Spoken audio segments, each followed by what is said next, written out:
नमस्कार दोस्तों, दीपिका ऑफिशियल पे आप सभी का स्वागत है।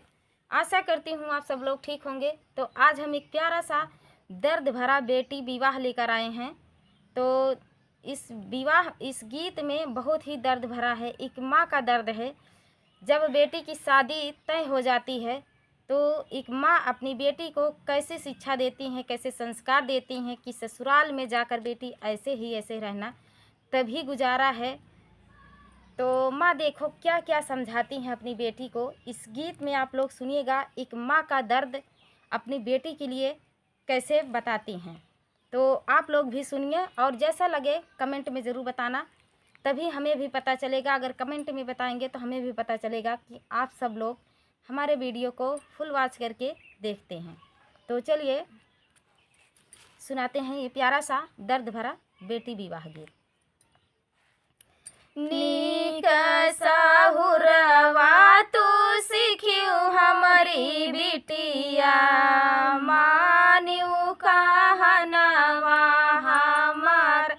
नीक साहुरवा तू सीखियो हमारी बिटिया, मानियो कहनवा हमार। बाबा के देशवा वीराना होई जाई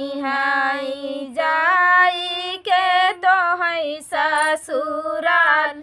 बाबा के देशवा वीराना होई जाई के तो है ससुराल। सबसे तू हिल मिली रहियो हमारी बिटिया, राखियो सुखिया परिवार। सबसे तू हिल मिली रहियो हमारी बिटिया, राखियो सुखिया परिवार। केहू के तू बतिया का मन से ना लायू, अरे करियो ना केहू से तकरार। केहू के तू बतिया का मन से ना लायू, अरे करियो ना केहू से तकरार। इहाई हो सहुरा तो के काम जयाई है, होई है जीवन का बेड़ा पार।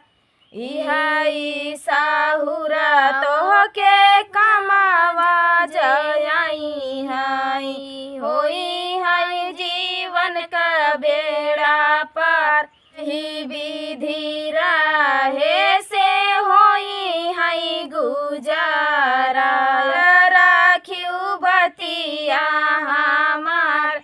यही विधि रहे से होई है गुजारा, अरे याद राखियो बतिया हमार। नीक साहुरवा तू सीखियो हमारी बिटिया, अरे मानियो कहनवा हमार।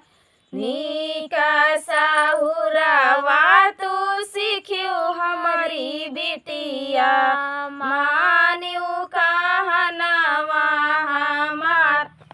तो प्यारा सा दर्द भरा बेटी विवाह गीत आप सबको कैसा लगा दोस्तों, कमेंट में ज़रूर बताना। मिलते हैं अगले वीडियो में, तब तक के लिए जय श्री राम।